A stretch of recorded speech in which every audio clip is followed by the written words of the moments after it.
When you hear that bell, baby, you know something amazing is about to happen. Hello everyone, Paul Braswell here again. I'm still at the Harlem's Fine Art Show. Now, baby, wait a minute, because you know I met so many people, I forgot who I'm about to introduce you to. This African-American creator. Baby, let me tell you something.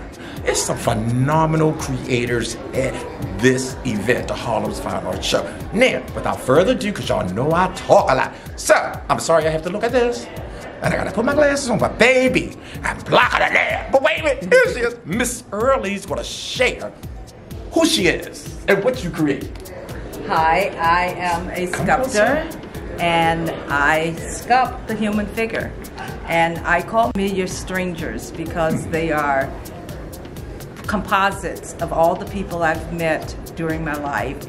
And I'm an advocate for fighting Alzheimer's, and this is my way of trying to continue generating brain cells, so that if I do get Alzheimer's, it's going to take it a while to erase it all.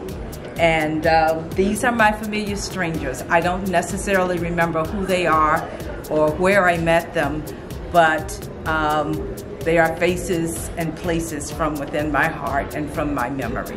And listen at this, Miss Early is getting ready to personally give you a tour of what she has created. Share, Miss Early, girl, share, tell the people about these strangers.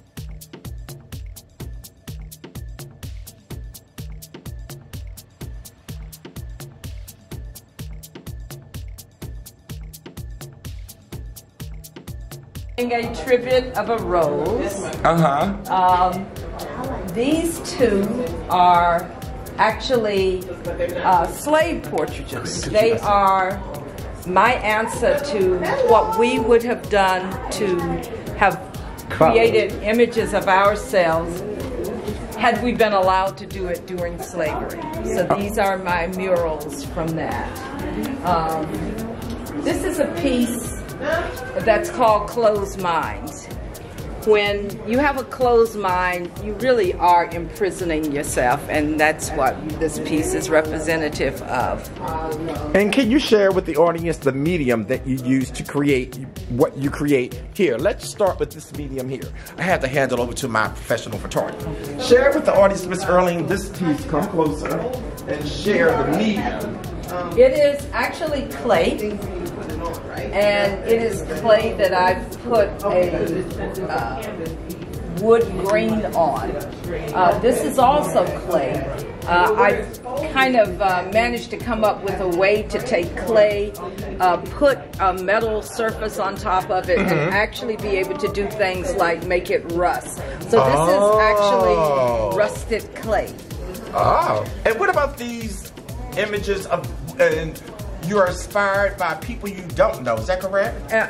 They are just memories of people that come through in my hands. I don't know who they are. On any given day, I will keep looking at them, and eventually, sometimes, I'll go, oh, yeah, that looks like. But I don't know who I'm going to create when I start working. I just start with a ball of clay, and they come through. And step aside so the audience can see what's over there beside you, baby.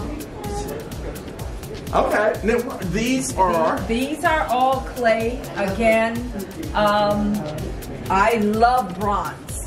Okay. Come so the audience can see you talk about your... So these are actual clay sculptures that I put a bonded liquid bronze on. And then I'm able to darken them. I can age them. Explain that process. I can make them look like they've been out in the weather like forever. So they turn this green patina. Get out. So. And the title of or do your artwork have a title? The name of this is Generations. It's actually 3 generations of a woman in a family. So that's that piece. And how long does it take to create one of these images? It really kind of depends on how forcefully I feel it when I sit down to do it. So this one may have taken 2 weeks. this one may have taken 3 or 4 hours. So it really is dependent. It has taken me on some pieces 3 or 4 months, and sometimes it takes me hours. It depends on how forcefully they kind of come through. Okay, now, you mentioned earlier that you suffer from Alzheimer's, or? No, my mom had Alzheimer's, suffered from it from 12 years before she passed. And I just kind of came to the conclusion that you can sit back and wait for Alzheimer's, or you can try to do things with your brain that help you kind of ward it off, or prolong it from coming as long as you can. So I realize that for the most part, most of us say that we're right-handed, which means that we're using predominantly the left side of our brain, or we're left-handed and we use the right side. God created us symmetrically, and so I realized that I had pretty much neglected the right side of my brain. And so I just decided, what do I do that would require me to use both my hands, which means I'm using both sides of my brain. And because God created us symmetrical, you cannot sculpt the human body without doing both parts simultaneously. And go ahead, I'm so sorry.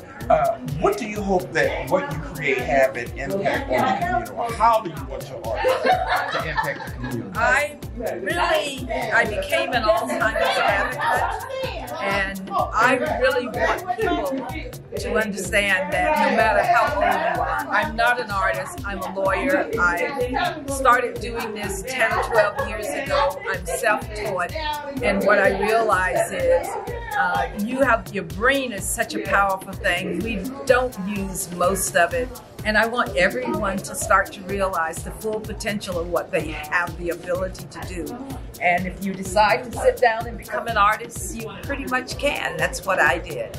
And hopefully in doing it, you can do things to strengthen your mind and make your brain more resistant to and prolong any possible onset of Alzheimer's. And with that being said, now baby, now was that an incredible story? And if y'all like that story, please click like, follow, and share it all over the world, baby.